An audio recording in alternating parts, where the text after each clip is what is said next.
if the person who made it says it's art, then it's art. So it's all about the intention. Artists are people who make things for other people. Art communicates things that everything else fails short to do. Art is my North Star. Today we're going to talk about art, how to define it, how to understand it, and why it matters. My conversational partner for this affair is Heidi Zuckerman, a global authority on contemporary art and a woman I've known for over 30 years.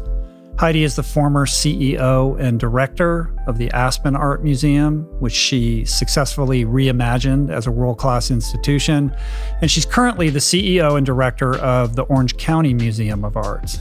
Prior to both, she held posts at Berkeley Art Museum and Pacific Film Archive, and was a curator of the Jewish Museum in New York.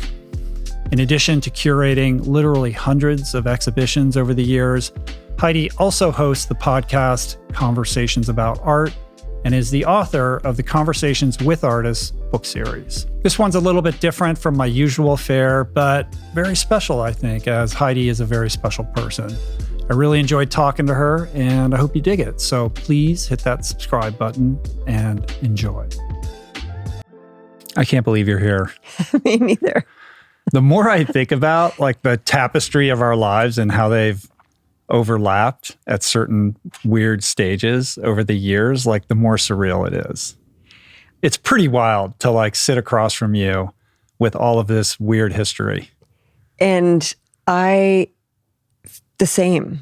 You know, I just got back from Dallas and had my YPO forum there. We spent the day with Rand Stegan, and I kind of track getting back in touch with you to him. And so many things in my life kind of come from him. So I agree. Yeah, I was just in Miami and did a YPO event there. I'm sure. I hosted this whole conference recently. We'll talk about the YPO stuff. Okay.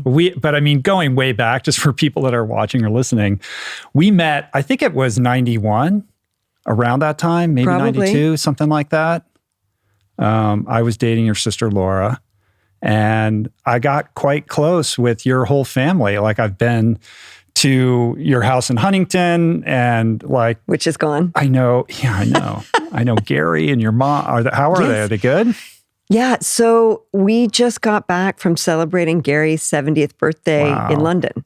And, you know, my mom had not gone on a plane across the ocean in a really long time. And she wanted everyone to come to their lake house to celebrate his birthday. And I said, I can't. On March 24th, I'm going to be in London visiting Emerson. And I said, you guys should come. We should celebrate his birthday there. And they picked up what I put down.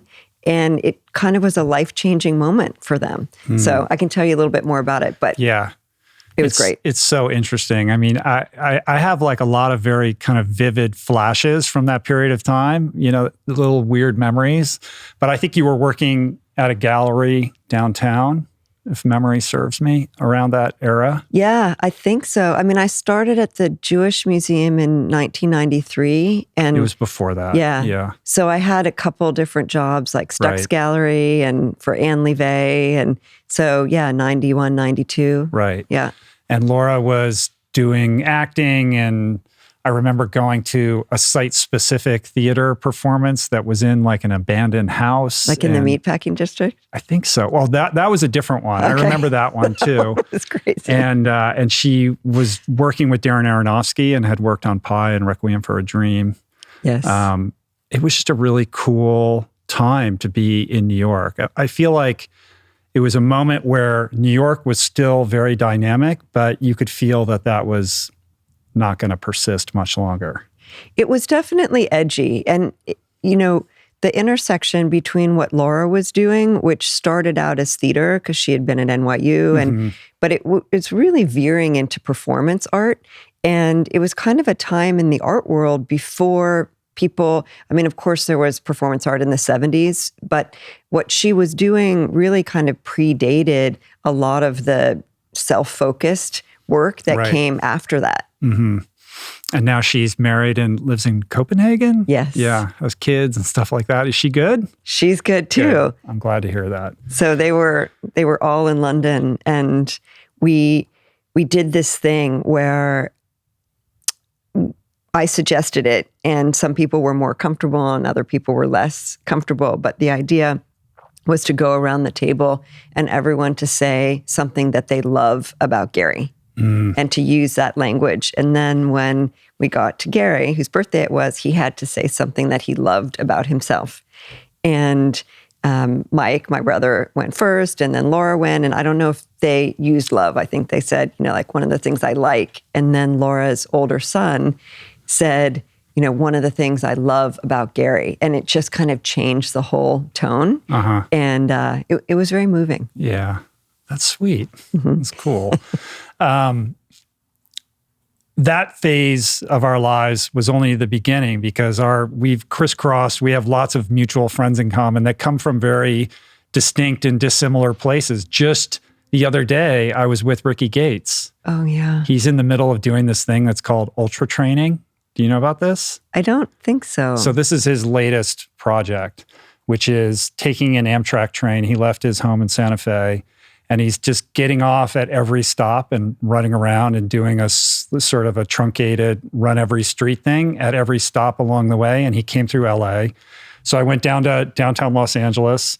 I have a back problem right now, so I can't really run. I was like, I'll come and meet you, but we're going to have to walk. And we just ended up walking all around the arts district and talking. And he's filming it for a documentary project.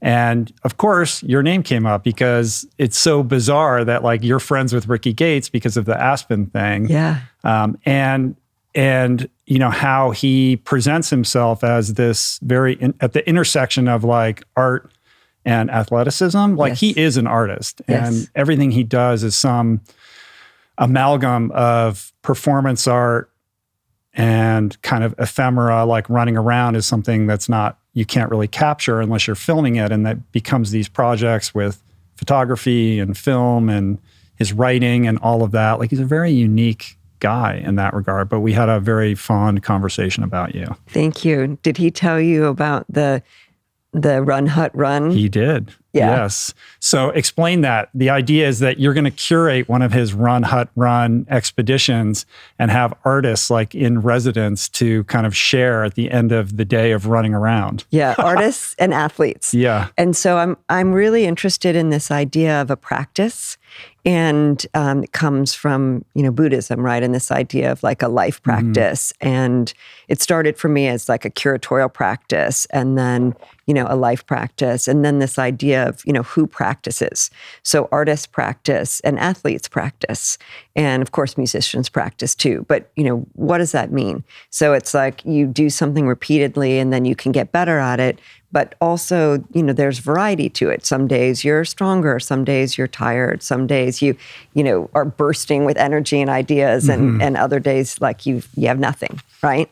And so Rickey and I started talking about that and how it would be really interesting, because I'm also fascinated with this idea of kind of pushing the limits, which I know you are too. Right. And so what's that point of like stretching people to like being uncomfortable, but not like unbearably uncomfortable. And so this endurance idea of, running or trail hiking, probably like it doesn't have to be a run, motion for 5 days and 5 nights, 100 miles over 5 days at altitude, and to invite, I think it can be 12 people total. So, 6 artists and 6 athletes, and have everyone have that shared experience.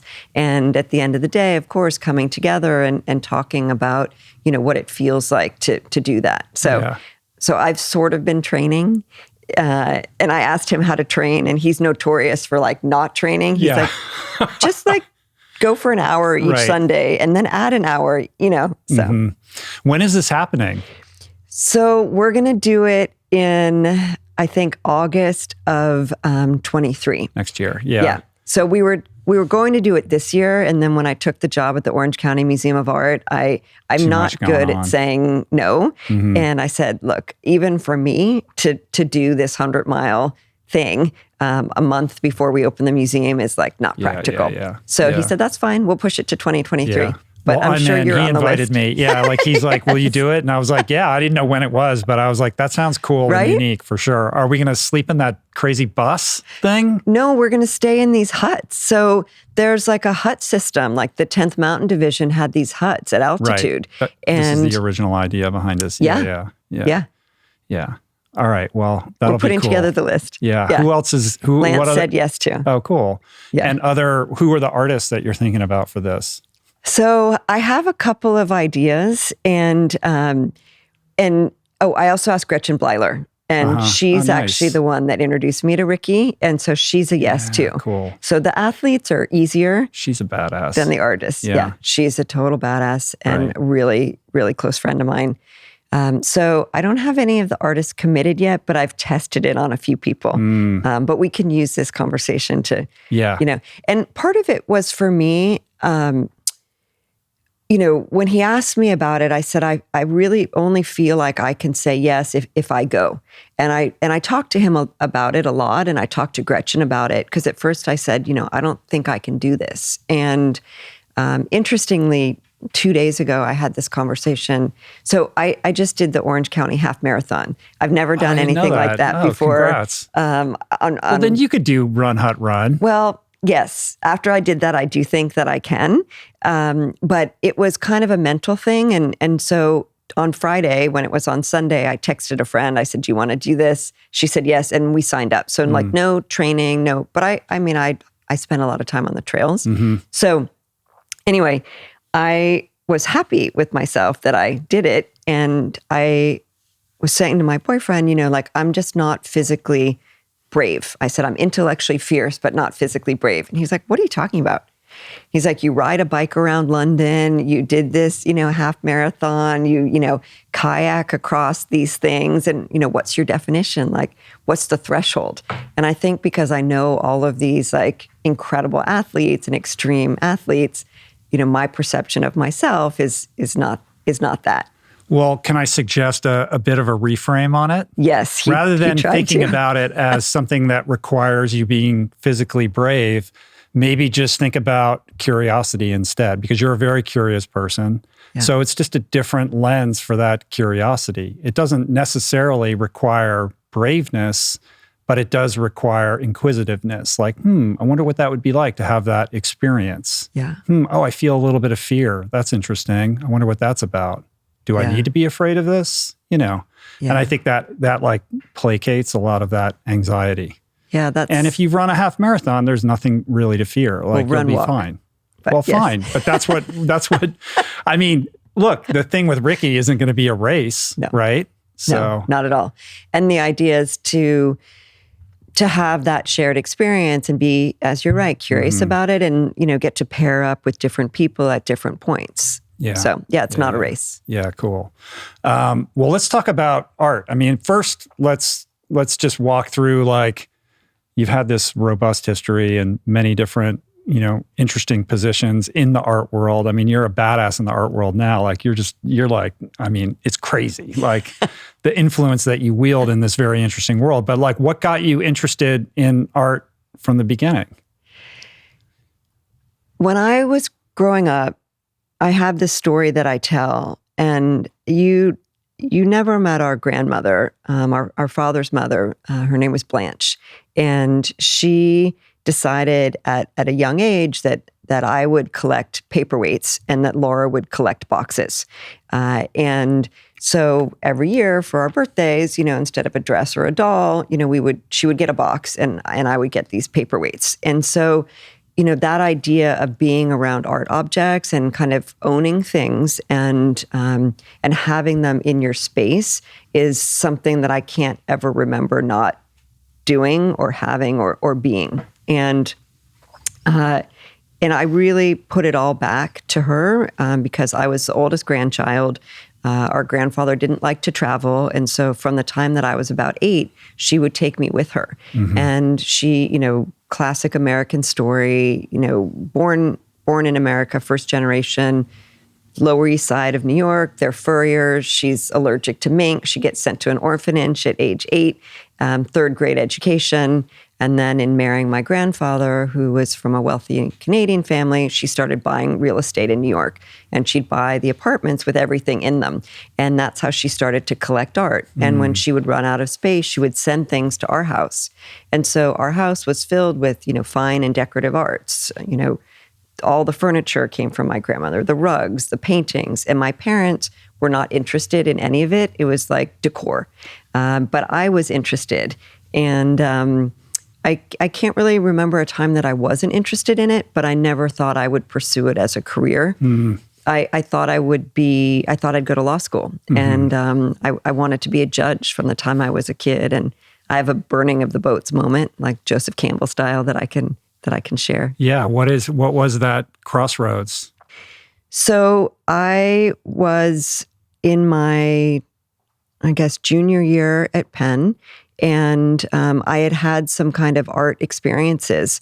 The summer after my freshman year, I came home, looked in the phone book, saw art galleries, called everyone, lied, said that I was an art history student, looked for a job, got a job in an art gallery, did my first studio visit with an artist named Sam Francis. This was in the Bay Area? Yeah, Palo Alto. And, second generation abstract expressionist, really important artist. His kids were around, our age, hung out with them and went back to school, got a work-study job at the ICA, Institute of Contemporary Art in Philadelphia, met Mary Boone, David Sally, these things that now sound like really big, important things, but they were just the path, right? With any kind of reality or cognizance around it.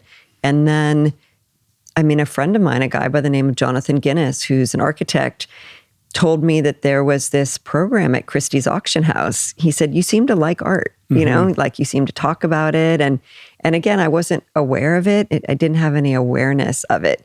And he said, there's a program. It's 3 months or 4 months in New York, 4 months in Paris, 4 months in London. Maybe you would like to do that.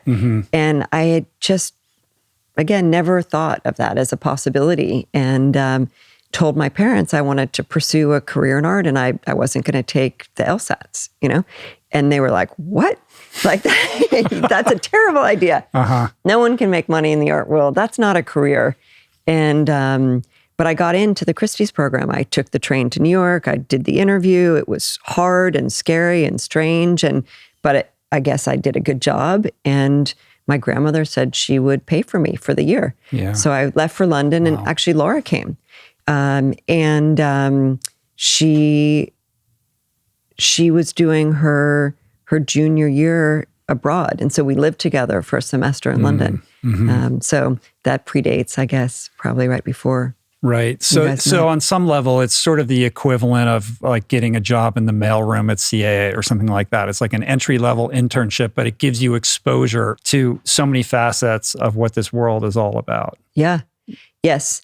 And, I've heard you say, success looks like it happened overnight, but it's like years of like grinding through, all sorts of uncomfortable situations. And I guess I have the self-reflexivity at this point, to be able to look back and say, I can draw a line through it. Right. But it wasn't intentional. Yeah. In retrospect, it all makes sense. But of course, these are experiences collected over a long period of time. In the series of books and in your podcast, how many times is it like, we met in 1994? Like, these are people that you have been in your life. These artists are people who you've known for a very long time, like that you sought out, that you were curious about, that you were interested in, and developed a relationship. Like I don't know whether it was intentional or just a result of that curiosity, but it seems like you made a concerted effort to, figure out how to, be connected to people who you felt were on the rise or doing something interesting and worthy of note. Yeah. So a really good friend of mine is a guy by the name of Michael Gubman. He's the director of the LA County Museum of Art, and he loves art. And I love art. I hope so. But not everyone necessarily in our role does, so I think it's important to kind of point that out. And some people love art, but they don't love artists. So I love artists, Michael does too. And he shared this wisdom with me at some point. And he said, it's really up to us to write our own histories and to tell our own stories. And he said, like a museum director, like their history is amongst the artists that they choose to associate themselves with. And he said, so, who are your people? Who are the people that you want to be aligned with, throughout history? And so they're artists who I've known, as you said, a really long time, who I've done, like Doug Aiken. Mm-hmm. So Doug Aiken was, I met Doug. He got off the plane, flew from LA to New York. He was renting the studio of an artist named Lawrence Carroll, who unfortunately passed away in the last few years. Keith Edmeyer, another artist, and I were there. Keith was hanging sheetrock because he had rented the studio for the summer, and we were the first people that Doug met.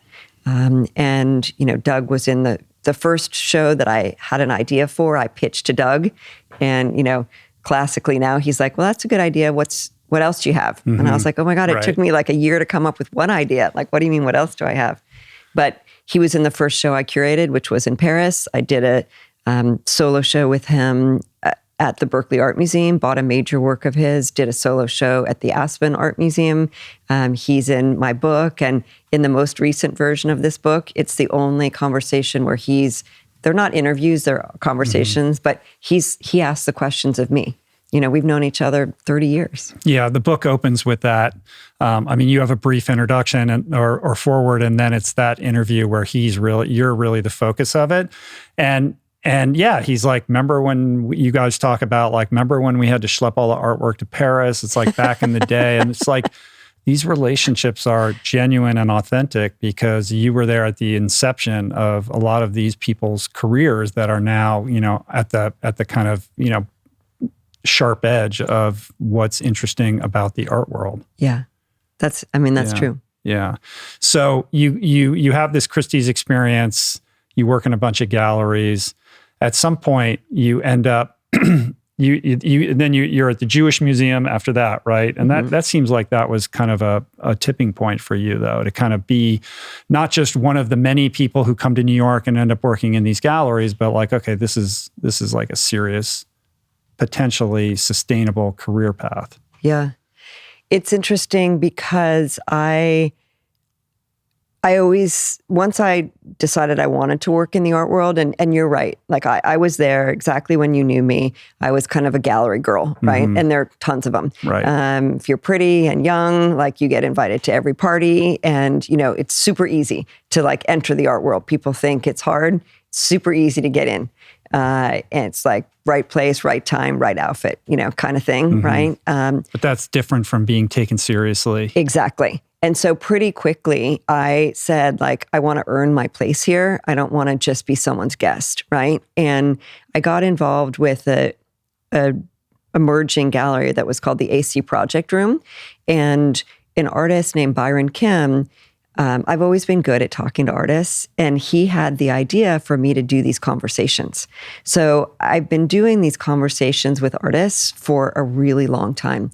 And I didn't kind of formalize them until not that long ago, but that's part of what I've done. I really love the conversation and the dialogue. Mm-hmm. And at some point I wanted to work in a museum because I thought, at first, I don't want to work in a museum and I don't want to teach, but those were the things that I realized you could have a much broader impact. Having my own gallery or whatnot, which I did a little bit with my first husband, I was already just talking to people who already cared about art. I wanted to kind of proselytize, mm-hmm. about art and the role that it could have in people's lives. And moving to the Jewish Museum and doing shows there, I felt like I had to sharpen my skill set, to convince people that didn't already like know and like me that these things were important. Yeah. But you had this practice pre-podcast of seeking out artists and having a conversation with them and then either recording it or taking notes, and you've saved all of that, right? Like, it's a very cool practice that reminds me of Brian Grazer, the producer, yes. who talks often and fondly about a similar practice where going back all the way to the beginning of his career as a young person, he would just seek out these mentors or cold call people and take them to lunch or convince them to go to lunch with him so he could learn from them. And then he would write up all these notes, and he has like, a library full of wisdom that he's accumulated by just, pursuing that practice. And it feels like what you've done is pretty similar to that. Yeah. Yes or no? Yes. It's...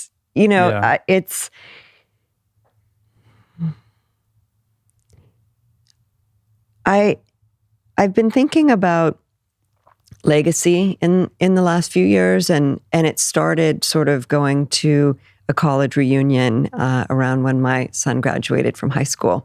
And it was the 40th anniversary of the Aspen Art Museum, and we had commissioned this essay around the museum, and it was supposed to be, 2,000 words or something like that. And it ended up being like 15,000, and it wasn't about me, but I was like a key character in the story. And I remember reading it on the plane on the way to my college reunion, and it just felt like this punctuation, and I wasn't planning to leave the museum. I didn't have any thoughts of it. And somehow I had this really strange sensation reading this story where it's like someone else giving me this perspective on, what I had done. And you're sharing that with me just now, and you're knowing me for such a long time, is this, it has a weight to it, like a veracity that maybe someone else saying it, I would kind of brush off. And it's an incredible gift to have someone who knows you well, or knows you for a long time, or who pays attention to reflect back your life. It's pretty amazing. Yeah. Thank you for that observation. I think it's well earned on your part. And in terms of legacy, like I was trying to figure out, are you like, I sensed a little bit of emotionality around that, and I wasn't sure whether it was like healthy pride for cool things that you've done that have meaning, or whether it's that sense of like it being an epitaph, like I'm just starting, like this is the story of my life. Because if you think about legacy, all you have to do is look at the Aspen Museum of Art. I mean, that building will outlast all of our lifetimes. And it's basically a symbol of that entire city, right? Yes. So, and you made that happen, which is like unbelievable, right? Like you must feel like amazing about that. And I know it's controversial in the community, but it feels like everyone's kind of come around to embracing it. But with that probably comes like, okay, well, what's next? Or do I have to top that? Or where am I going? And I remember you reaching out to me after you left Aspen, and you're like, I'm trying to figure out what I'm going to do next. And you had this High-Z art thing, and it had to do with these conversations and how to figure out how to create a digital platform for them. And then Orange County called. Yep. That's right. So High-Z.art got like sidelined for a bit, or just got turned into podcasts in the books? I think both. I had an idea when I left the museum, and, I set out on this kind of journey, like of self-discovery, right? I literally, went halfway around the world. I went to, I booked a ticket from, Denver to Bangkok, and I figured I'll just figure it out once I land. And it was the first time, I'm super lucky. I've traveled a ton, and it was the first time that I ever went somewhere by myself, and with no itinerary. And I ended up doing a yoga retreat in Laos, which was something I had wanted to do.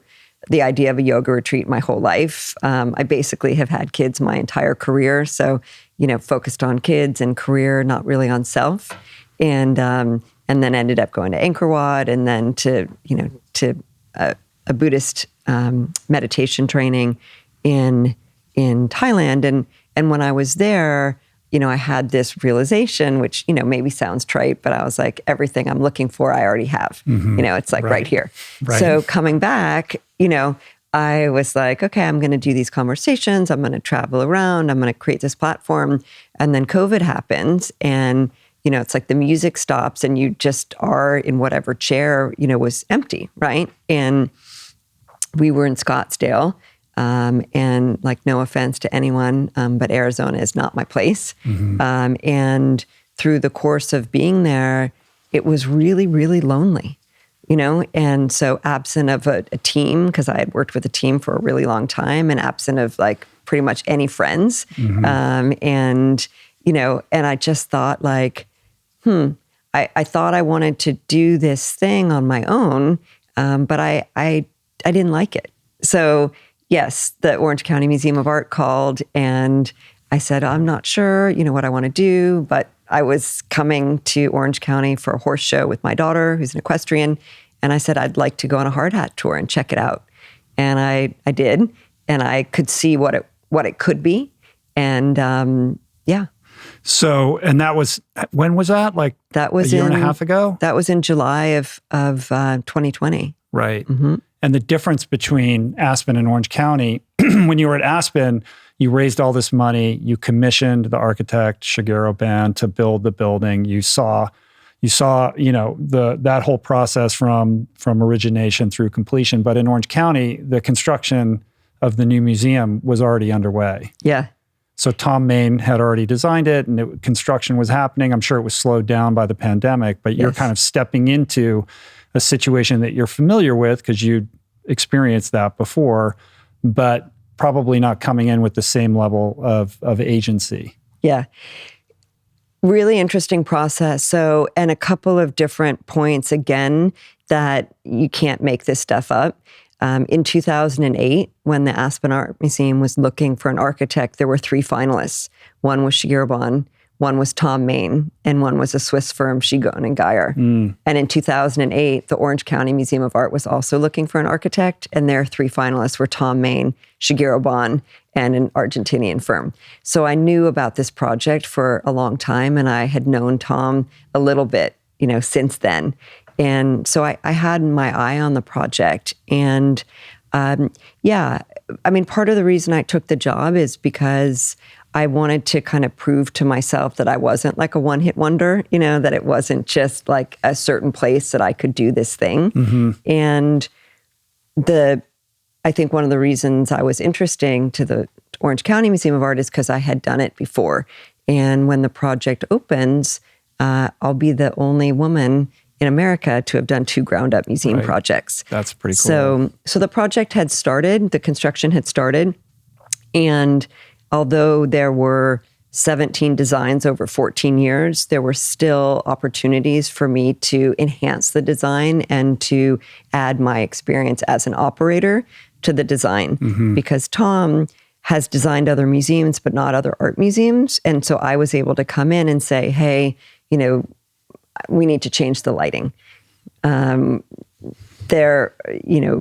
People will use the building in this way. We need to make these enhancements. They had pulled out the photovoltaics for, value engineering. And I said, I'm an environmentalist, like we have to have the photovoltaics.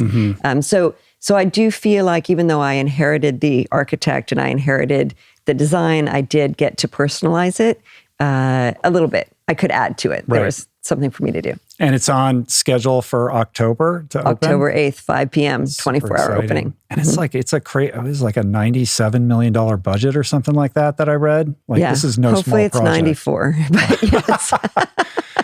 And I know, I re-listened to the podcast that you did with Lance on Lance's show, and you were talking about keeping it on schedule. Like, it just had to open at that date, and everybody was going to say, well, it's inclement weather, like we're going to need a couple more months, and you were able to like stick the landing and open it as promised. That is true. Yeah. And that was the first podcast I was ever on. And Lance is a, great longtime friend, and he was a supporter of the Aspen Art Museum. And the story that you're referencing, I sat down, the head of the building committee, invited me to lunch, maybe in New York. And he, said, he was kind of trying to give me like a I don't know if you can say like, come to Jesus, right? He was like, this isn't going to happen. And I was like, yes, this has to happen. Right. And we kind of went back and forth, and he's like, I don't think you understand. And I was like, no, I don't think you understand. And he was great, great to work with him. And yeah, a lot of things can get done through sheer will. So this one will open on time as well. Yes, it will.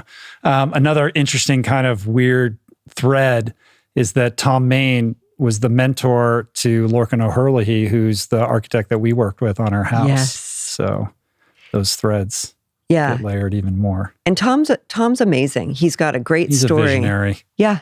And he's a son of, Orange County, LA, born in Indiana, and moved out to California, raised by a single mom.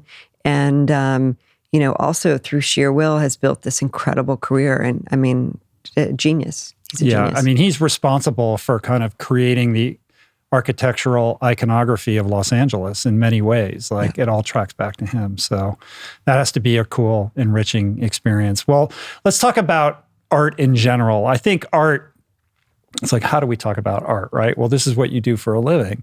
Art means many things to many people. So how do you think about what art is? Like, how do you define it for yourself? So the way I define it for other people is also kind of how I define it for myself. But people often ask me that. And I have a super simple definition. What I say is that if the person who made it says it's art, then it's art. Mm-hmm. So it's all about the intention. It's about the intention of the creator. And so if you go through the galleries of the Metropolitan Museum of Art and you see like a beautiful Islamic bowl, from the 9th century. I love that. That's part of my aesthetic. Is that art or is that artifact? Well, probably it's artifact because it was used to prepare food, to present food, right? If it was created to be put up on a shelf to, represent something that is not utilitarian, then it's an art object. So if I take this and I move it over here and I say, do you like my art, Rich? And you're like, you get to have an opinion and you can say like, yes, I think that's so amazing, the way the light hits the water, or you can say like, no, because, it's only 3/4 full and I would like it if it was like 100% full. Like you get to have an opinion about it. You get to judge it, whether it's like good or bad, or you like it or you don't, but no one gets to say that it's not art. If I made it and I said it's art. Intentionality is all of it then. So anybody can say anything is art and we're not able to say, no, it's not. Correct. That's a pretty bold definition. Yes. That might make some people angry. That's okay. So I did a donor trip to New York some years ago, and we went to the studio of an artist named Getty Sabone, and he does lots of things, but at the time he was taking carpet remnants and turning them around and hanging them on the wall, kind of like paintings, right? And a guy who was on the trip was so mad. He was like so offended by this because I was like, this is so interesting. Look at the tape mark on it and how it's been cut and, how it comes off the wall. And he was like, is this Emperor's New Clothes thing? Like, are you trying to embarrass me? Or are you trying to make me feel stupid? Like he was really angry. And he even insisted that we go out to dinner once we had gotten back to Aspen because he wanted to talk about it. It still bothered him like 2 weeks later. And I won't use his name, but I said, you know what?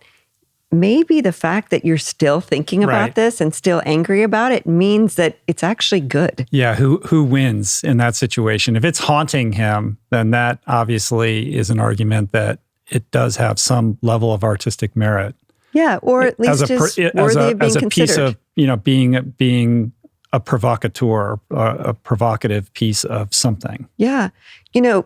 I would much rather have someone. It's not like I want to make anyone mad. That's not what I'm saying. And I want people to care about stuff. I think like lack of curiosity and like apathy are what's going to kill not just individuals, but like society. So I think it's great, for people to have a strong let's move into reaction. that then. Like, why does art matter? right? So I'm sure you get asked these questions all the time. No, I'm just laughing because, on my podcast, the one thing that I ask everyone is, why does art matter? I know. And I figured you knew. And I've had this kind of personal campaign since I took the job in Aspen in 2005, where I wanted to kind of make the statement that by asking the question, why does art matter? It's not, does art matter? It's, why does it matter? So inherent in the question is like the assertion that it does. You're assuming that it already does. Exactly. Yeah. So that was intentional on my part. And, I think that art matters because it's like an alternate language. It's a way of communicating things that have no other way to be told. And earlier today, I had a meeting with a journalist, and she was saying that she had studied poetry, and she went to her kids' class, and they were doing a poetry project, and they had a similar thing, like, why does poetry matter? And she said, or maybe they said, like, what is poetry? And she said, poetry is extraordinary language. And I was like, that's amazing. Like, I love this idea of the extraordinary. And, she was saying, like, metaphor and simile matter, not because we're trying to compare everything, but it's a way of giving us an ability to talk about things that we don't have an ability to talk about otherwise. Mm-hmm. So art, for me, communicates things that everything else fails short to do. Mm. There's a difference between art in that kind of expanded concept versus the experience of art in the museum setting. Like, when we think about art, we think about paintings hanging on a wall, or we think about a statue that's in the middle of a room in a museum. And when we think about museums, and I'm as guilty of this as anybody, and I'm certainly no savvy art person, but that experience conjures for me like names on a wall of donors who tend to be kind of robber baron Vanderbilt type people that you'll never meet, cryptic descriptions of the artists and the art that would confound even the most earnest person who's trying to understand what this is, and kind of an environment that can be cold and intimidating and somewhat off-putting. It's like the museum is about money, endowments, donors, prestige, power, and fancy parties. Yeah, so disabuse me of this idea, or help me understand how we can, because I know, like, at the center of everything that you do is this deep desire to democratize the art experience, to make it accessible and meaningful for everybody, because under your definition of what art is, it should be speaking to all of us. It has the power to elevate all of our life experience, but we need a better way to communicate about it and a better way to, like, access it. I agree with that last statement a lot. And I have spent a lot of time thinking about why. Why do a lot of people not care about art? Because a lot of people don't care about art. And that was kind of my sabbatical project, and that was part of the HiZ.art platform is, like, what can I do personally to take art directly to the people? How can I mainline art? And I thought that I wanted to move away from a building that can be intimidating or associative with exactly what you're talking about. So, is there a more direct vehicle to communicate with the broadest possible audience about art? And I have been listening to the recent Brené Brown book, and one thing that was in there that really stood out for me was about this idea, and you may have read it or heard it as well, which is that it was about curiosity and brain function, and how we literally cannot be curious about something that we know nothing about. You have to have some seed from which to be curious. And so if people have no knowledge of art or no access point for art, then of course they're not going to be curious about it. And people don't care about things that they're not curious about. Mm-hmm. So how do you get over that hurdle those associations of contemporary art with, an Andy Warhol silk screen that just sold for $195 million to Larry Gagosian, right? Like all these things that work against this notion of art being this system of energy, this means of communication. So we make some progress and then something like that happens, right? So there's this kind of push-pull, within that. So for me, part of what I'm trying to do with the Orange County Museum of Art is to build what I'm referring to as a museum of the 21st century. And part of the way that we're doing that is through an exhibition program that has 3 tenets. One of the tenets is looking back to look forward. And so this idea of not thinking like you're the first person that's ever had this idea, right? Or not thinking like, it's only about us and, right now and what can we consume and what do we need and how are we satiated, the next tenet is about place and being really cognizant that, particularly during the COVID period and after, like, as I said, like the music stopped and you were where you were. And so like, what did you learn about like yourself absent of motion? So many people spend, myself included, so much time in motion, that there was a time that we wouldn't maybe otherwise have had to say like, well, who am I? Not just where am I? And then the third tenet we're calling caring and sharing, and it's about this idea. We want the museum to be like, a Netflix series or a great restaurant or, something that you say to your friend, like, hey, you have to check this out. Like, let's go and do that together. I'll take you there. And so to not have the museum be like, I'm telling you what's great and what you should care about because I'm some authority figure. Right. Or it feels like homework. Yes, as opposed exactly. to something you're excited to check out. Exactly. So it's one thing to say that or to set out to achieve that, but like, what is the mechanism to hook people in? I mean, I know one big thing is you have a donor that's allowing you to make the museum free for the first 10 years. So you've removed that hurdle, which I think is huge. Yeah. But how do you get people talking about it and excited? Yeah.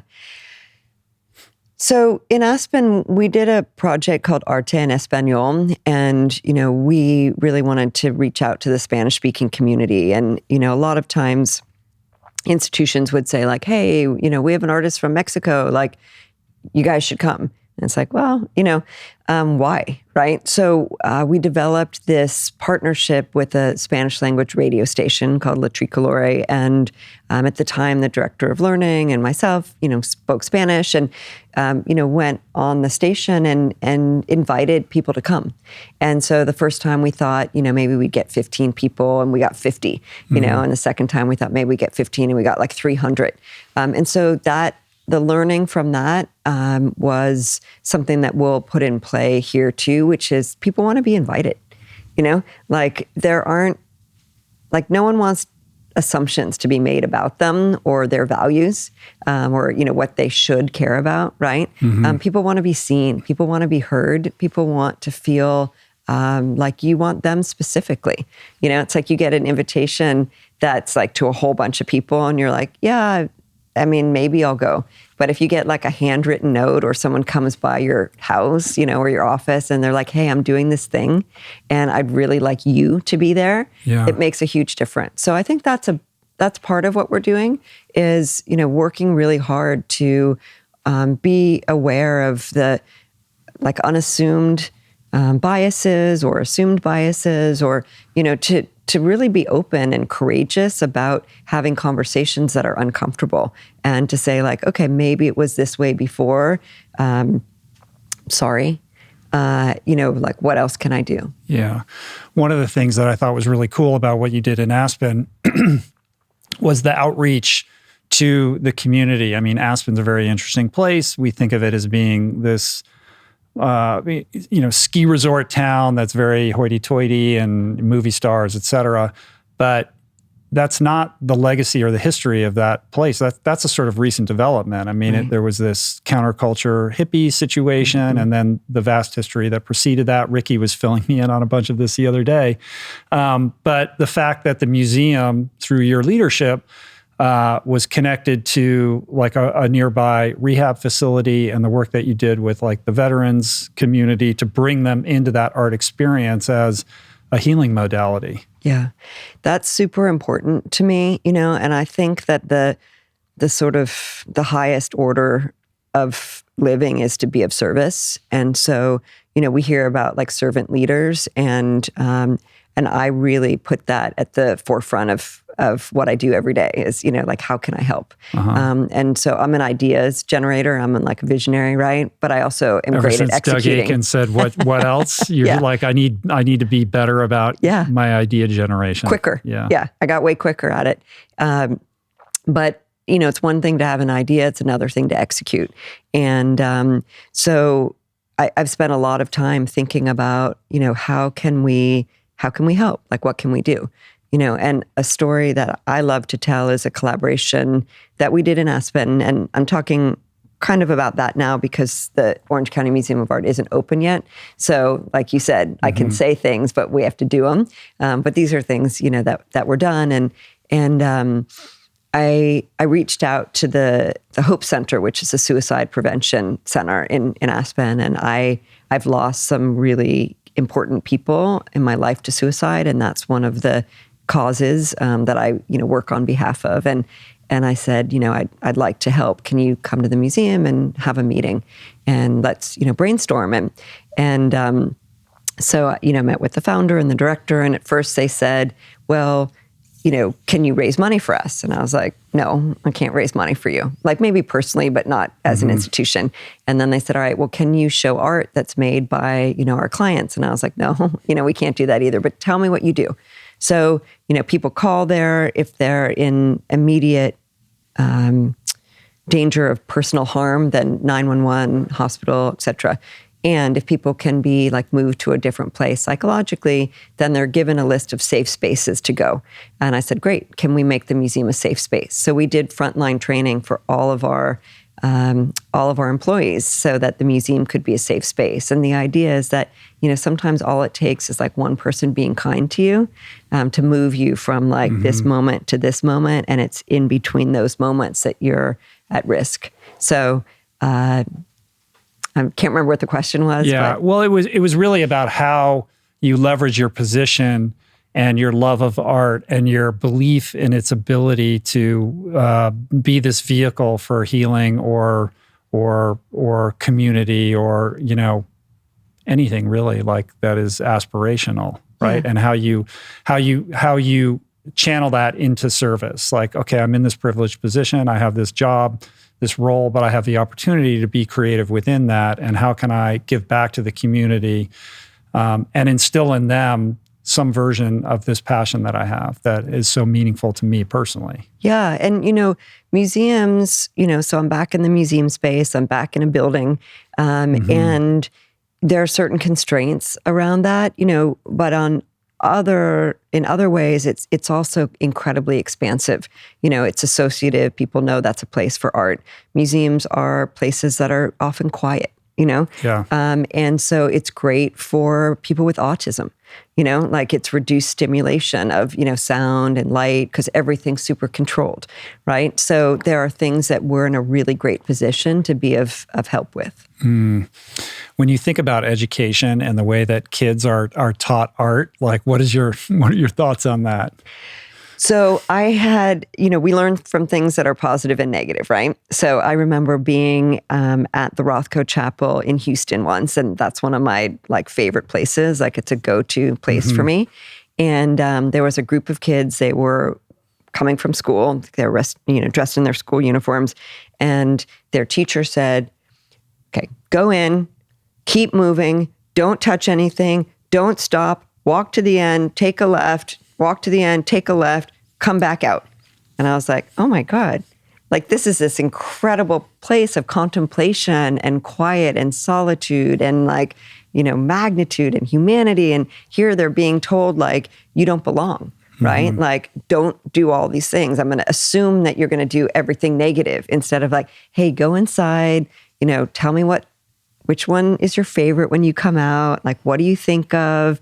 Like, keep your voice quiet so other people can have contemplation. There are ways to say the same thing, differently. So I don't know what kids are being taught about art now.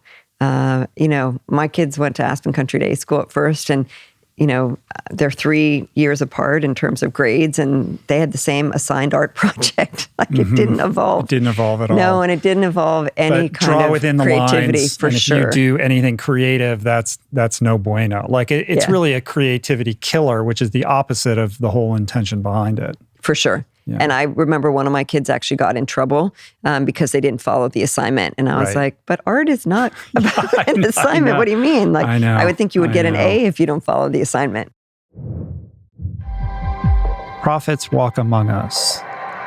As a writer and podcaster for nearly 10 years, I've become more convinced than ever that our world is populated by scores of beautiful and brilliant people who have amazing stories to share. Those that we don't know, who can teach us something new and leave us all the better for the experience of their sharing.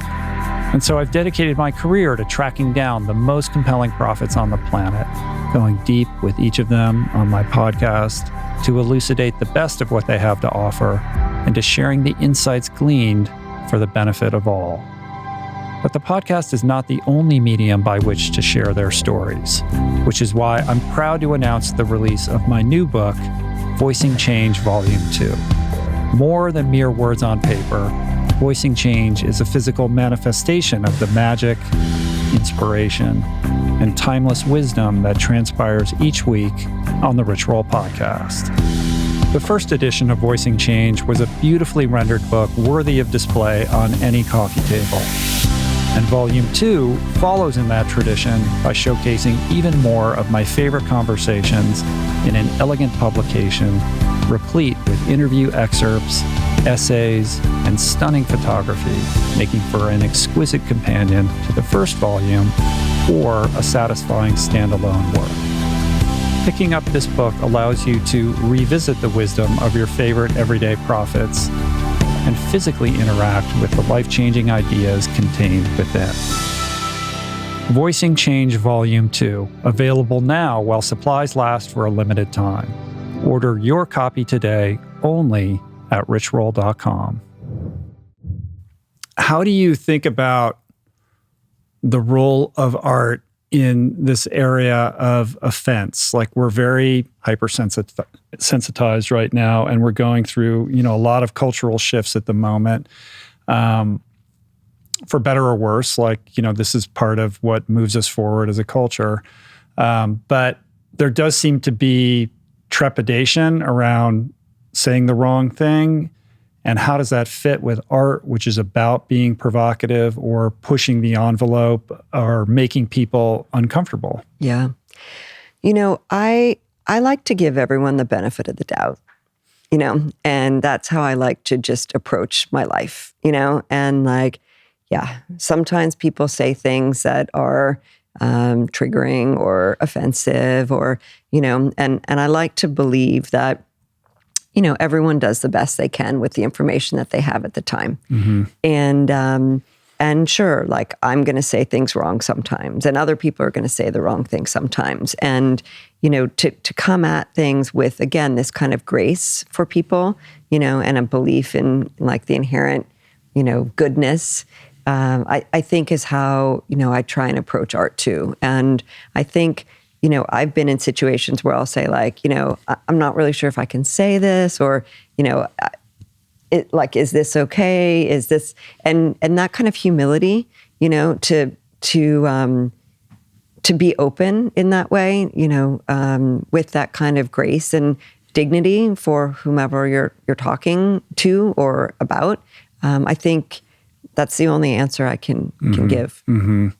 And what about the role of the artist themselves, though? Because they play a role in how we think about what's happening around us, how we contextualize and make sense of, confusing things about our world and what it means to be human. And in a confusing time, I suppose you can make the argument that the artist plays a role in trying to create clarity. I hope so. but clarity for who, right? Right. So, I mean, usually through their personal experience. Exactly. Yeah. Yeah. And so there's an amazing Barbara Kruger show up right now in LA. And, she's interested in the dynamics of power, right? And that's something that I'm interested in, and that I've changed my perspective on, certainly as I've grown up. And, what is the responsibility of power and who has it? And yeah, I think art can shed the light on that. I'm less interested in art that is didactic, just like I'm less interested in people who are, prescriptive or didactic. I'm interested in openness and expansiveness, and I'm more interested in questions than I am in answers. Yeah. Kruger's interesting because she's been doing this for a very long time and has been very consistent in her messaging. And yet, has there been a time where her message, could be more resonant than it is now? Like, I just saw that when I went down to see Rickey, there's the side of the MoCA is like painted in a giant, what do you call that? It's like a billboard, like the whole side of the building is painted with one of her pieces. Yeah. So it's cool. We have to keep learning the same things over and over again. I know, right? Yeah. Not just personally, but also as a society. Yeah. And it's like that can be depressing, or it can just be a truth, And I said to my son the other day, I don't think life is like really circular anymore. I'm thinking about it like as a corkscrew, So it's like, yes, you keep coming back around. One keeps coming back around, and hopefully you're in a slightly elevated place, to experience the same thing. So you're not the same as you experience the same thing. That's almost like a weird, like kind of inception way of thinking, like a metaverse sort of parallel universes way of thinking about life and sliding doors. Yeah. Well, I catch myself in some of the same situations, and it's like the knowledge I've accumulated allows me to make different decisions. Meditation has played a big role in this. Yes. You're on like a tear. How many days without missing a day? It's like 1,300 days or some crazy number like that of consistently meditating. So what has been your experience of being so consistent with that practice? I'm a totally different person. I'm like certain that my brain has been like rewired, and like the space between stimulus and response, right? It's much longer. So not every single time, there are moments when I still react, and most of the time I respond, and that's because of meditation. Yeah. Anything else? I'm a super ritualistic person. I do the same 5 things every day, and I eat the same stuff, and actually, I need a little more variety. I don't know if it's working for you. I know. I'm going back and forth about it. Like my naturopath said I need more variety, but my homeopath said like it's good. So I don't know. Who do you listen to? I guess you listen to yourself. But I'm doing this. I like to do things that are hard. Right. We talked about Rickey's project. And so one of the things I'm doing in 2022 is 365 days of yoga. And so I'm less about like how long I meditate or, how long I do yoga for or whatever, but it's about the consistency. So I do these same things every day. And somehow there's a lot of comfort for me in knowing like these are just my things. It's interesting in your conversations with artists that ritual comes up, like you ask people about their habits. And I'm just remembering your conversation with Tom Sachs and he's sharing his morning routine. And that really like hit me hard. Do you remember what he said? I don't. I remember what he said about like how he knows what kind of artist someone is based on what they're wearing. Oh yeah, that's a very Werner Herzog thing. Or he's like he gives them a broom and says sweep the floor, and he watches how they sweep the floor, and then he knows whether they're going to be a fit. Yeah. But I don't remember what he said. I think something about his coffee. So, well, he was talking about how we need to be very mindful of not squandering those morning hours, because sleep is this precious thing where your unconscious mind is coming up with all of these ideas and like processing all of this information. And when you first wake up in the morning, it's accessible and present.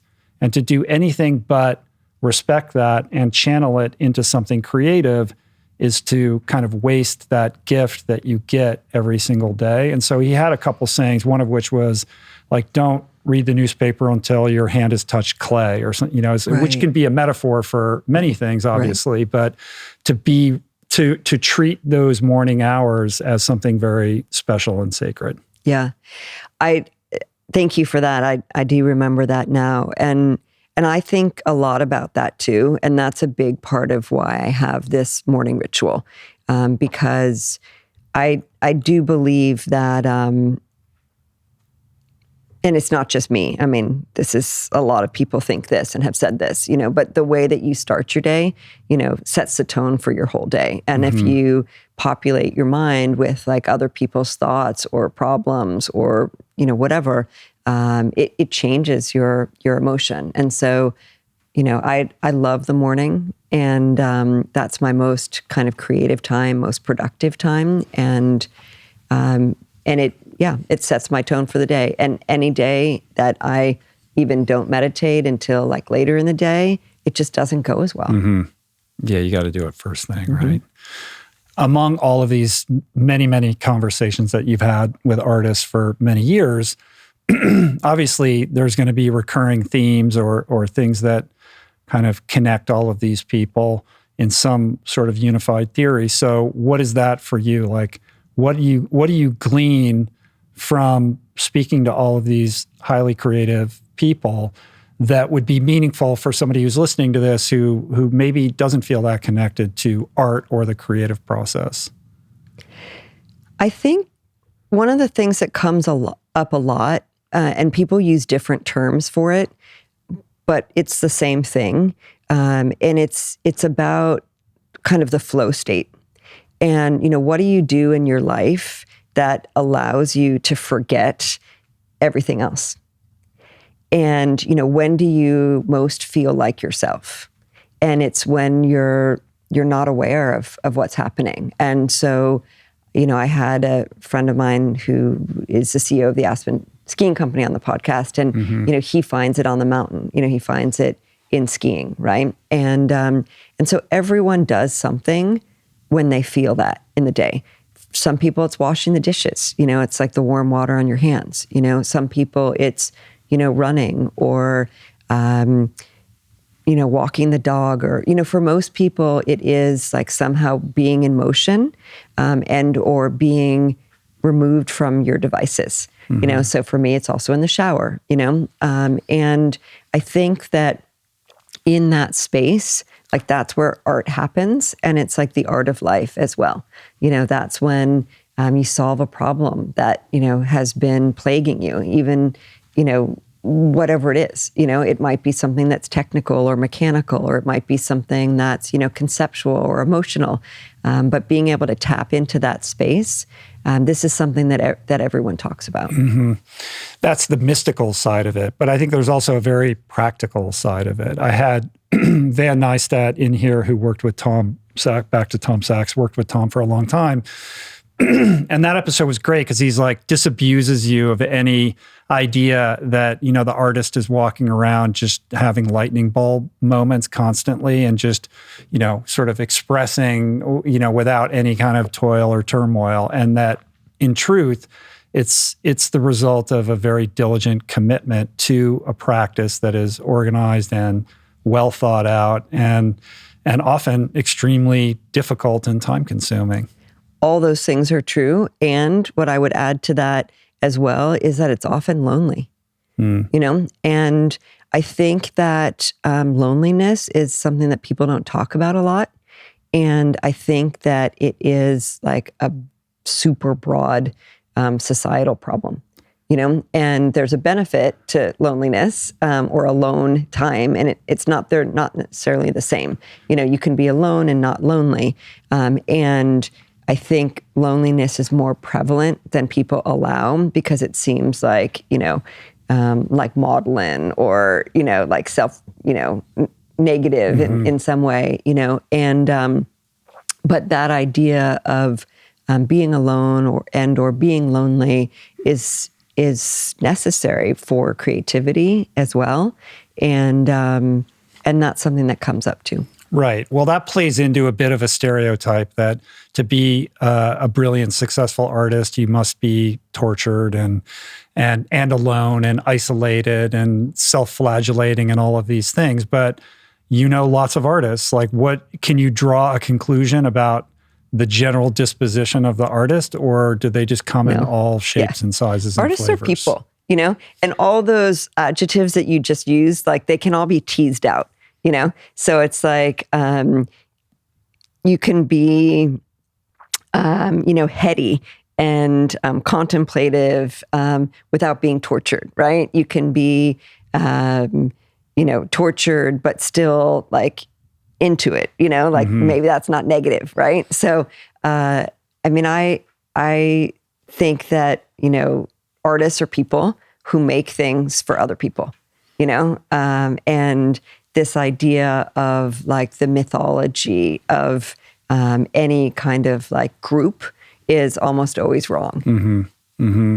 Yeah, that idea of artists make things for other people is an interesting one, and I feel like very dynamic in our age. We were talking about Daniel Arsham before the podcast and how his work is one of constant collaboration with like corporate partners, some of which are super cool, like Adidas and stuff, and some that are like, really, you're going to work with that brand, but in so doing, he's able to create these sort of iconic works that live outside of the museum space and kind of penetrate culture in a really interesting way.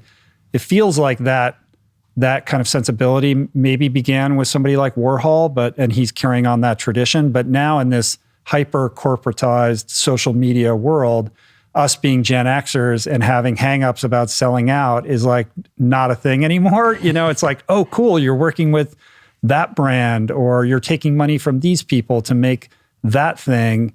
We have a very different relationship to than when we were in our 20s. Yeah. I think I spend a lot of time thinking about two things. One, I really try and ask myself, like, what would I love?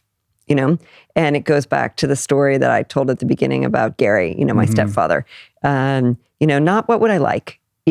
Not like who do I love, but like what would I love? That allowance of the thing that would be, the greatest, highest, best use, etc. And then the other thing I think a lot about is, why does it matter? Or what matters most, or who cares? It's kind of like the same question, and being able to answer that. And one of the things that matters a lot to me is amplification. It's like, if you're going to do something, like, you got to make it worth doing. And part of that is about its impact. And so, brand collaborations or things that, previously maybe I would have said like, well, I wouldn't do that. Or like, no way. I'm like, okay, that's a vehicle, so like Malcolm McLaren, like, what's the message? What's the medium? Right. And being okay about that. And actually being grateful for it. Yeah. I mean, I'm just remembering like around the time when we were living in New York, everywhere you would go, you would see Revs painted on the side of buildings, or you would see Andre the Giant, and you'd be like, why is Andre the Giant everywhere? But there's something cool and provocative about that. There's a mystery. Like, what is behind this? Like, why are there pictures of this person all over the city, and who's doing this? That I think is really interesting in that sensibility. Like, the urban landscape is the museum. Yeah. And I think that's why street art is so kind of compelling and interesting, because it is solving that accessibility problem, and it is obviously democratizing the experience of art.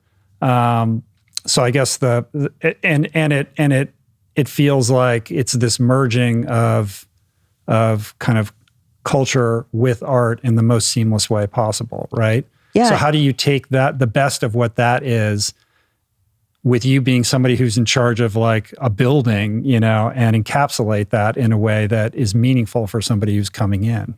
Yeah. And what I would also share in response to that is like Claude Monet's water lilies, right? I mean, I had a time like in my 20s where I'm like, oh God, if it's on a dish towel, like I'm never looking at that art again, right? And then going and on Naoshima Island, seeing these, incredible Claude Monet water lilies with natural light, and remembering like, oh, the reason that this like jumped the shark, and became part of popular culture is because it's amazing, because it's beautiful.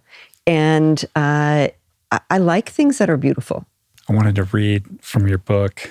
You had mentioned earlier about the idea of what would you love, and you say in the latest book in this volume, so what if we ask ourselves in every moment of every hour of every day for the rest of our lives, what would I love?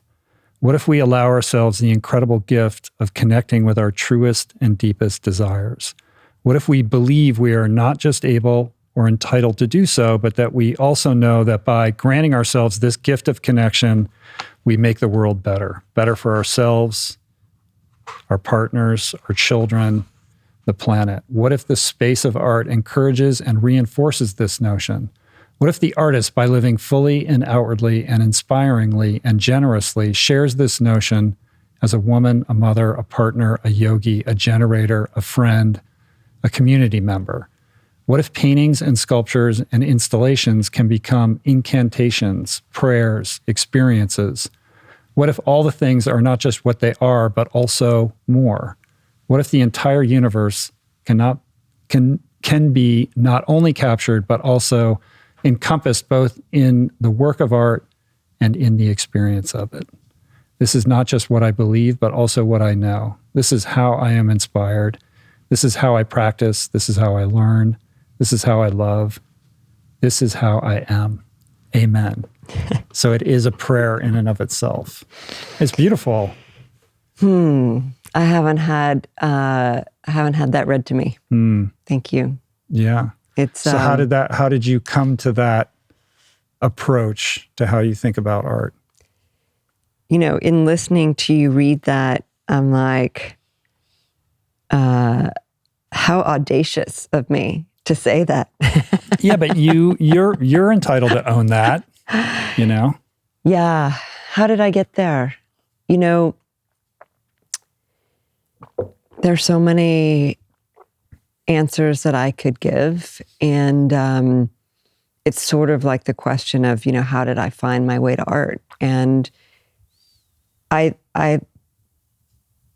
trace kind of, I don't know if it's Heidi 2.0 or 3.0 or 6.0 or whatever it is, but whoever I am, like right now, I trace a lot of it back to the opportunity to meet this guy, Rand Stagen, who has something called the Stagen Institute in Dallas, and his introduction of me to Joseph Campbell's The Hero's Journey, and giving me a framework for understanding my life up until that moment, and then marking that time with a public talk, for 300 people, all YPOers, and then having him, hug me at the end of it, and say, you just made a declaration in front of your community, and I'm so excited to see what happens.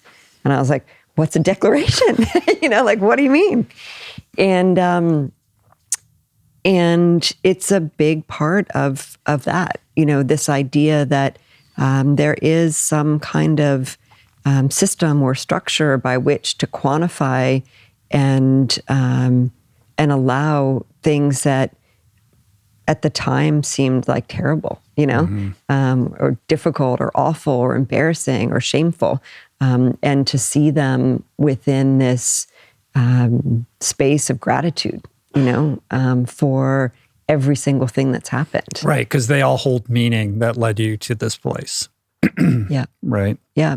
And, for me, art is my North Star. I love nature, and that is a place of of like centering and grounding for me, and like the consistent thing through my life for inspiration and, joy and company is art. You obviously have a really good radar for people who are doing something interesting and seeking out these artists. So, what is that? Like, what are you looking for? Or what is it that that triggers in you like, oh, that person's interesting. I want to know more about who they are. It's often something that I don't understand. And we had an interesting conversation. So we spent Thanksgiving in Copenhagen with Laura and her husband and kids. And we had a conversation around the table around, how we grew up. And our father was an inventor, 47 patents. And he would talk at dinner about these really complicated things that no one understood. And instead of feeling uncomfortable, so we were both talking about like, how did that inform us? And, Laura had informed her to like be an inventor, a creator, that like a kind of intergenerational gift that way. For me, it manifested as being like comfortable being like not understanding things. Like, so I don't feel threatened by things that I don't understand. I'm like curious about it, or I'm like, okay, you get that. And I love that you're passionate about that. Like, that's not my thing, but like, that's cool. Right. So what I'm often drawn to in an artist, like that thing is something I don't understand. And it's not to say I understand a ton of things, but I understand a lot of things. And so when something happens that I don't quite get, that's what draws me in. Like, whether it's the intention, well, like, why? Like, why did you do that? Or why does that matter to you? Or like, why are you thinking that? Somewhere in those two spaces, that's what I'm looking for. Interesting. What do you think about, like, so who's interesting to you right now? Like, who's excited? Like, I'm not going to ask you who your favorite artist is, but I will ask you, like, who's top of mind at the moment, who you think you're like, wow, that person's doing something next level, or like, that is really cool. So there are so many artists, right? And we can only show a super small number, right? So for us to give that kind of time and space and, to spend those funds, it has to be someone who, hits those three tenets, and sometimes it's someone that, I've known for a long time, but haven't had the chance to work with yet. And sometimes it's because I want to know more about someone and, spending more time with them. And so there's an artist named Jennifer Goody, who I really like, and she's in one of the books. And I like her ritual. I like her approach to making art. I like that she's creating these kind of contemporary mandalas, these objects for generating energy and sharing that energy. So, and it's, it's painting, and it's made with sand. And, so it's not necessarily like a medium that I've never thought of before. I just returned from Marfa, Texas, and spent some time with Leo Villarreal. He's an artist I've known a really long time. And he just made these NFTs. And I've been like, oh, NFTs, like we're talking about them on the podcast and whatever, because like you have to, because a big part of what I do is cultural consciousness, because artists are like they're sponges and they're reflectors, right? Like, and that's what I am too, like simultaneously pull things in, reflect things back, right? And he has this great project called Cosmic Reef, and he explained it. I took a bunch of Orange County Museum of Art donors, and he explained it in a way that made so much sense to everyone. And you know what? They're beautiful. Like, they're really beautiful. They're NFTs. Yeah. So there were two things that I wrote down on like my outline that I wanted to talk to you about. One is Marfa. I want to understand. I've never been to Marfa, but like I know Marfa is a big deal. I want to understand why. And then the NFT thing. So we'll put that aside for the moment. Like, walk me through the whole Marfa thing. Yeah. So the Marfa thing is fascinating for a lot of reasons that I'll put in kind of a context. So this is my second visit, and I saw some things for the second time on this trip, and some of them I remembered in a way that was true, and some of the things I remembered differently than they were true. So there are a lot of spaces that can be productive for art, and sometimes art and artists go into places that other people don't want to be because it's cheaper, it's far away, for whatever reason, right? So Marfa is literally in the middle of nowhere. It's like not just far West Texas, it's like far, far West Texas. It's a solid, the first time I went there, to be super transparent, we flew privately from Aspen, and I was like, oh, it's not far. It's like so convenient, right? Right. Okay, but time? For people that don't know, it's like, it's this place in the middle of nowhere, and there's a couple buildings, it's not much, right? And everybody knows the Prada store that ends up on Instagram. Prada Marfa. Yeah. So there are two ways to get to Marfa: driving. Okay. You can fly in privately.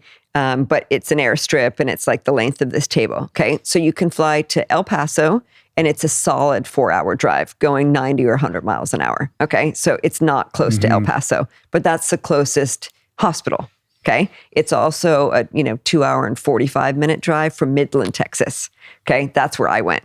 And the drive from Midland, Texas is through, oil fields and trailers and, it's a part of America that, I haven't seen much of. And, you're driving along the border if you're coming from El Paso, and they're like the big blimps that are looking, for people that are trying to cross the border. It's like harsh. It's at 5,000 it's at 5,000 feet in elevation. There's the altitude issue. And Donald Judd, who's really the father of minimal art, was looking for a place to live and work. And he had tried a lot of other places, including Santa Fe and some places in Colorado. And he had seen Marfa while he was in the military, while he was on a train that went through town. And these long boxcar trains still go through town, every couple of hours. So, 200 cars, the train engine, West Texas light at altitude. So it looks different. The light at altitude is different. So he bought up a bunch of former military barracks, places that German prisoners had been held. And then he invited some of his friends to do site-specific art there. So Donald Judd, Dan Flavin, who's the artist that makes the work with fluorescent bulbs, John Chamberlain, who's the artist who makes the compressed car sculptures. None of them are with us on the planet anymore. And because it's a mecca, younger artists have moved there. And, or not even necessarily, they're younger artists, older artists. We went to Christopher Wool's studio. The head of the Chinati Foundation, which is where the Donald Judds are, and the Chamberlains, and the Flavins, and the Robert Irwin. She said, you can find a Donald Judd behind every doorway here, but good luck finding a sandwich on a Monday. 1,400 people live there. It's the poorest county in Texas, and it's just a place with a lot of dichotomies.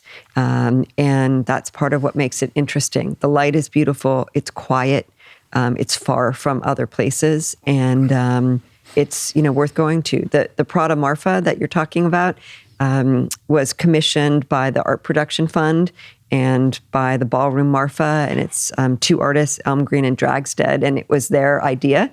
And they actually were going to do Prada Vegas, and then Yvonne Force, who's one of the founders of the Art Production Fund, said, no, I have a better idea, Prada Marfa.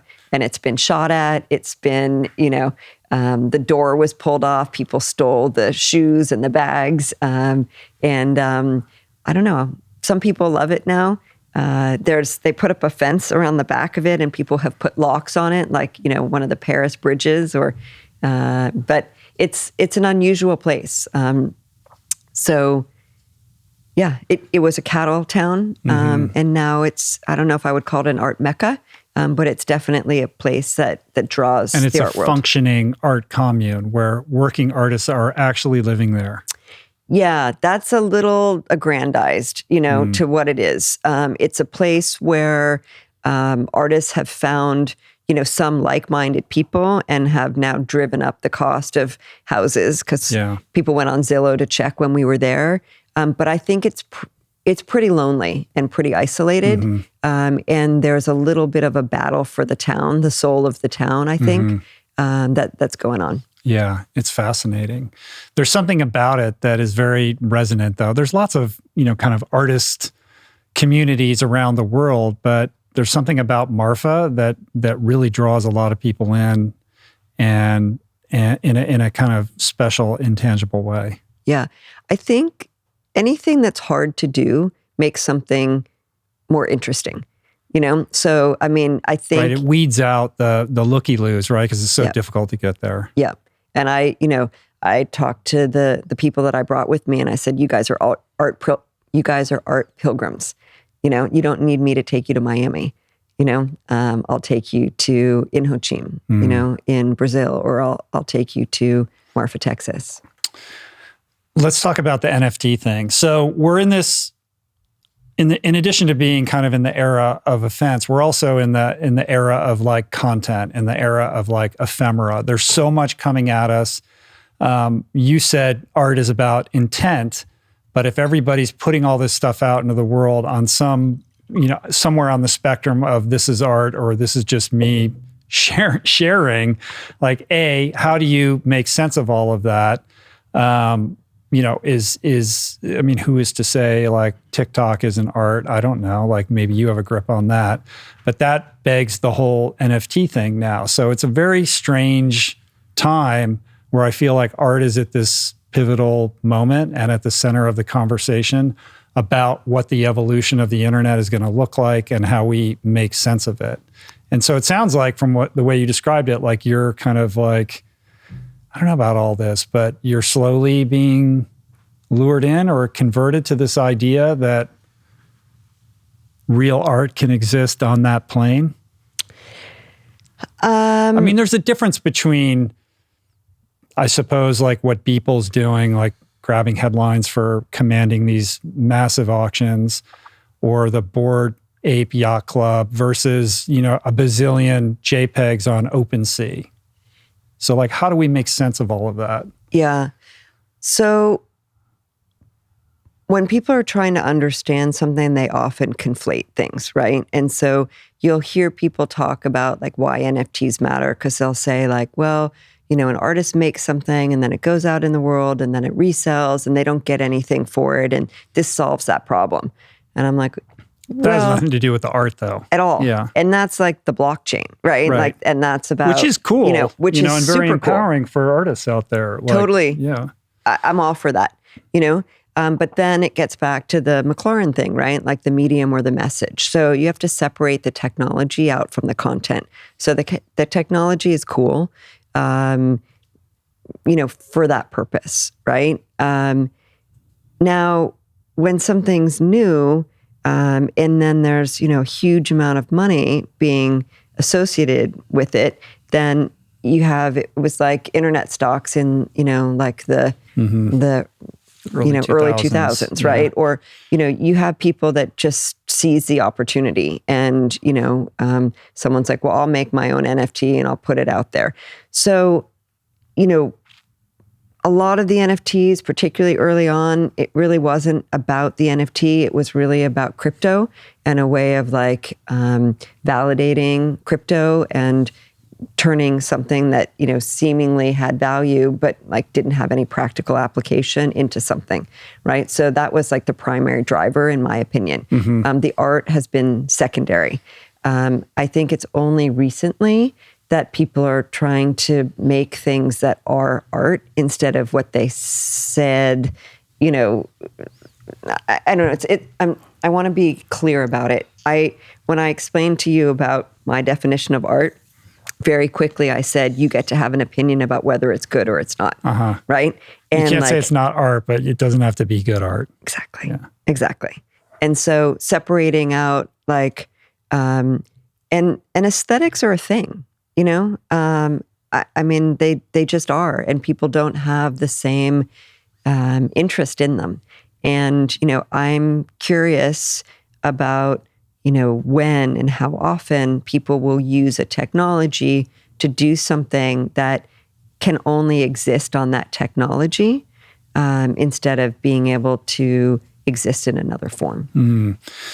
Yeah, I mean, there's something very interesting about the technology, but we're so early in this process that it's hard to make sense of what should legitimately, command our attention versus what's a bunch of bullshit. I just see like a lot of nonsense, and I see a lot of people losing money because they're getting caught up in something without fully understanding it. And now we're in the middle of this crypto crash. You know, I think that's going to sort out a lot of this problem and have people thinking differently about this. But it's interesting to see so many things in flux as a result of it. But I guess if there is, you know, something interesting about it or worth saying about it, it's that people are talking about art in a way that maybe they weren't before all of this. Yeah. I mean, art has always been, it's always had its place in popular culture. And often it's about art and money. You know, it's about like the Leonardo da Vinci that sold for X number amount. 500 or some crazy $500 million. Yep. Yeah. And so that's often what it is. I think that in general, having people talk about art is better than not having people talk about art. And I think anything that people are trying to learn about and expand their mind around is good, you know? So for me, I'm interested, as I said, in culture, right? And so I'm interested in, you know, I've had a Coinbase account, you know, a long time because I wanted to see what it was like to buy Bitcoin. You know, I have a wallet. I uploaded my first NFT. I learned about gas fees. You know, I kept going back and checking. You know, I was like, I'm not paying $400 for something that's free, you know? And then I'm like, well, who's getting that money? And what does that mean? And what does mining mean? So I like learning things. And so that's where I am on this. You know, I'm curious about it. I'm not invested. But that has nothing to do with art. It has nothing to do with art. I think at some point an artist will do something really interesting with this. I just don't know that I've seen that yet. Yeah. And, you know, I mean, I remember when there was, what were they calling it? Like, I can't even remember, but it was basically like computer art, you know, which was in the early aughts. And it was like, okay, the next thing is going to be this, you know, computer art. I just can't remember what it's called. I mean, because it's gone, right? So every 10 years, every 20 years, you know, once a generation or whatever, like this new thing comes on. And, you know, something stays, but very little, you know? Well, now it's about AI creating original pieces of art. Yeah, that's Is that art? Happen. No. What if the AI intends it to be art? Is saying, this is my art. Yeah, but the AI... If you can infer consciousness in that AI, would that make a difference? Yes, it would. But I can't, and I don't. We're not there yet. No, we're not there yet. I want to switch gears a little bit and talk about leadership. I mean, you're somebody who knows how to raise a tremendous amount of money. You're somebody, you talked earlier about execution, like, you know, follow through, you know how to execute on these ambitious goals, get these buildings built, you know, instill these programs that then, you know, are impacting lots and lots of people. You know how to lead teams. What have you, like, it's like, I don't know that I would think of you as like a business person, but ostensibly you are, right? Yeah. So what have you learned about business and leadership and, you know, basically making good on these goals and promises that you make? Yeah, it's interesting. I mean, I've been a CEO for like 15 years, you know, and that was a learning for me also, is that, you know, I realized I'm super entrepreneurial. I have a super high tolerance for risk. I run all of these kind of micro businesses within this large umbrella. And I have a clear leadership style. I have a clear area of expertise, like my thing, right? Like trend identification and brand building for goods and services aimed at high net worth individuals. Like that's what I do. That's like my pitch. I know. I don't even know what you just said. You can unpack that if you want. So I'm really good at finding talent, right? That's why I'm good at picking artists. So I'm also really great at building a team. And the way that I lead... You could have been an agent for artists with that talent. I don't think so. So what I don't do really is, I don't know, it's interesting. I was going to say like I don't sell things, which I don't, but I do. Like I sell ideas, I sell concepts, I sell meaning, I sell experiences. And when you're raising money, you have to sell these people on an idea, or that their money will be funneled into something meaningful for them and for the world. Yes. Like you're in marketing. Yeah, part of it. Yeah. I'm in a bunch of different things, I'm also in product development, I'm also in, learning systems. Construction. I'm also in construction and development, Yeah. And, I'm also in, retail. So, food service, all these different things. That's what's so interesting about a museum is that it is a non-for-profit, but it's a business, and with all of these different verticals. So, what I am really good at is finding the right people and giving the sort of 30,000-foot view, and then letting people execute. So it's sort of like a constellation of a lot of different planets, coming together under the same umbrella. And what are the lessons that you've learned about how to lead teams of people or empower the people that are, working below you and in cooperation with you? Yeah. Authentic leadership, for sure. Telling people the why. Everyone wants to know the why. And so all these different things that I do, they all intersect with each other. So it's like, I want to know the intentions of the artists. I want people to know what my intention is. Like, why am I asking you to do this? Another thing is like, everything matters. Like literally everything matters, and there are these, not everything matters the same, right? So like 20% of the things matter, like 100%, and 80% of the things matter, like 20%, and, that doesn't add up. But it kind of does. So, the other thing I've learned is like, you got to be courageous and have the difficult conversations. And that's what I mean when I say like everything matters. Like you can't let one thing go. And one of the things that I say a lot is that, like I'm not a lawyer, like I'm not an accountant. I don't have any special skills. All that I have really is my integrity.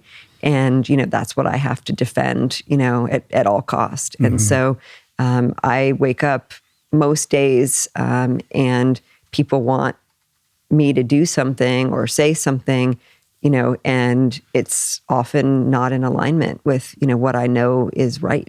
And so, not flinching from having those difficult conversations and doing it diplomatically, of course, allowing other people to have wins, not needing to be right. Those are some of the things. I would imagine all of those skills are enhanced by meditation, right? Finding that moment of pause where you can process how to best respond versus react, how to be tactful in your communication, all of those things. Do you have a sense of what your leadership was like prior to meditation versus now? Yes, I was a yeller. Yeah. And that's...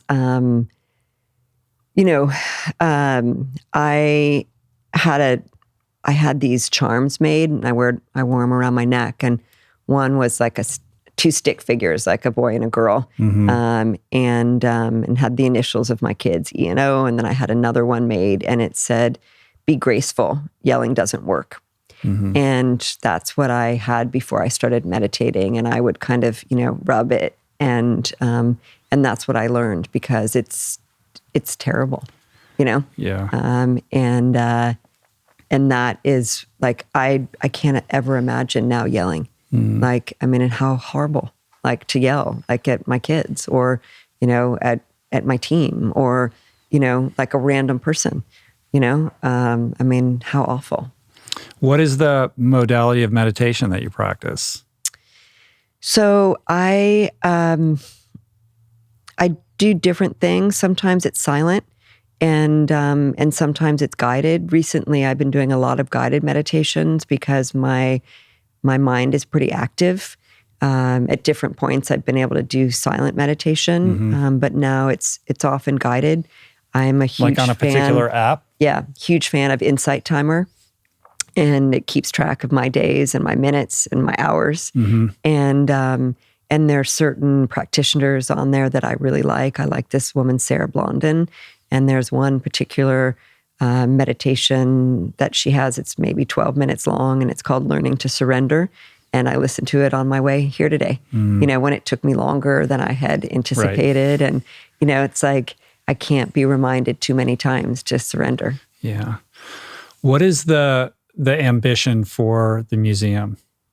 Like if you have your druthers and everything goes your way and it's 5 years down the road and you're looking back, what is it that you hope to accomplish or express?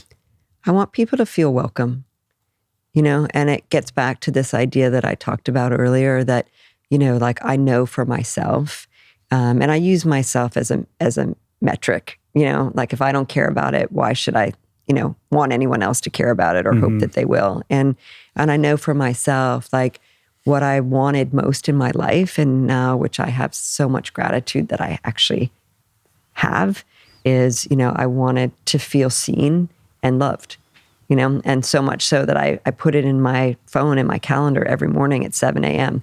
and it still buzzes, 7 a.m. Pacific.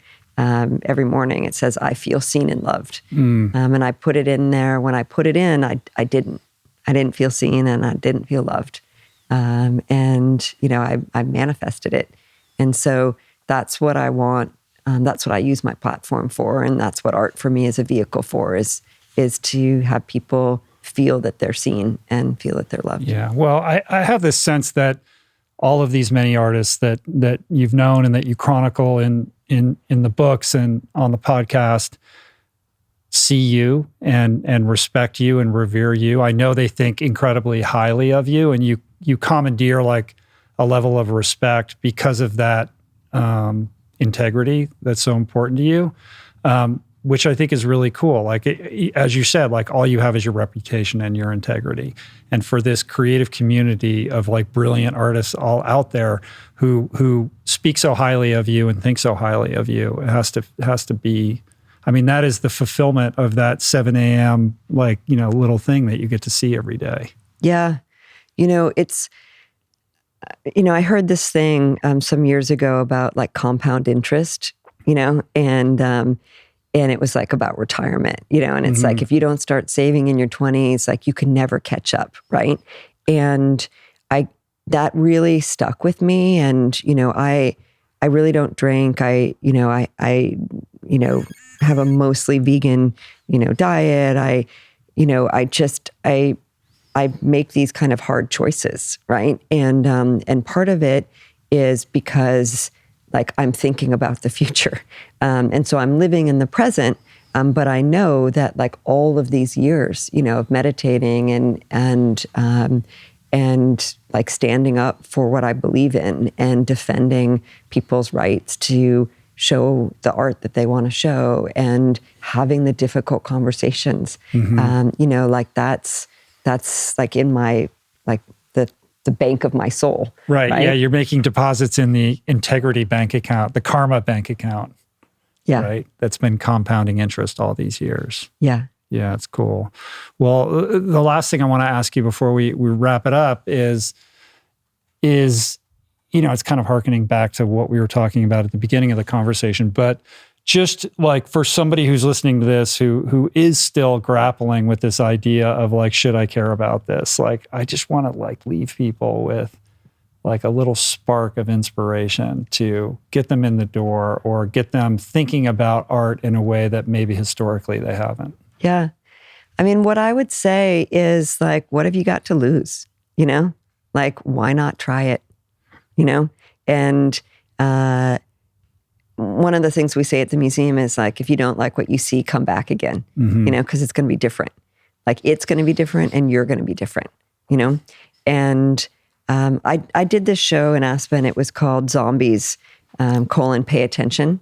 And it was inspired by this Bruce Nauman work, which is one of my favorite works of art of all time. And I may have talked to you about it before, but it's writing in reverse, as if it's like in a mirror, and it, I don't know if I can swear, you know, or not, but it says, pay attention, motherfuckers, you know, and like that was kind of my mantra for a long time.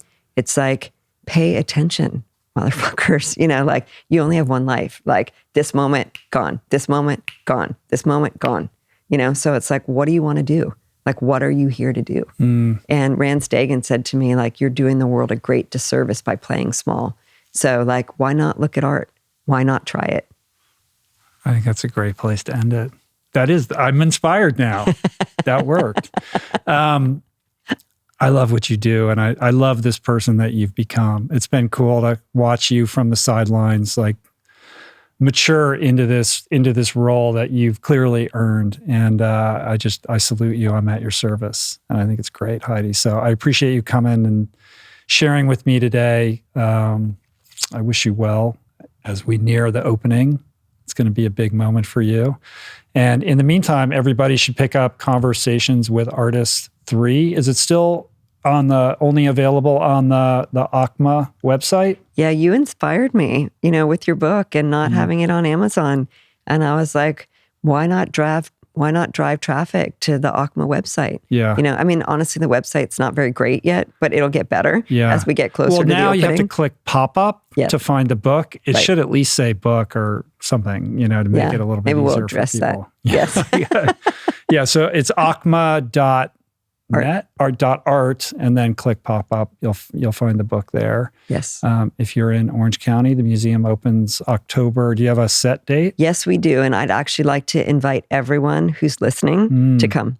Cool. So October 8th, 5 p.m., 24-hour opening. So October 8th, 5 p.m. to October 9th, 5 p.m. Open all night? Open all night. Oh, wow. Sunrise yoga, movies for insomniacs, tours of the exhibitions with past curators, directors, silent dance party, you know, music, like ceremony to kick it off. That sounds pretty cool. Something to close. That sounds like a pretty groovy opening. Yeah. Yeah, right. It's going to be amazing, and everyone's welcome. Awesome. Totally free. Until then, you can also listen to Heidi's podcast, Conversations About Art, which you can find on all the podcast platforms. Anywhere else you want to direct people? I think that's it. I think that's good. Yeah. All right. How you feel? You feel okay? I feel great. We did it. Yeah. It was cool. Yeah. I feel like we could, you know, do version 2 and 3 and 4. Absolutely. Absolutely. Yeah, lots to talk about. Yeah, right on. All right. I love you, Heidi. Thank you. To be continued. Thank you so much. Peace. Plants.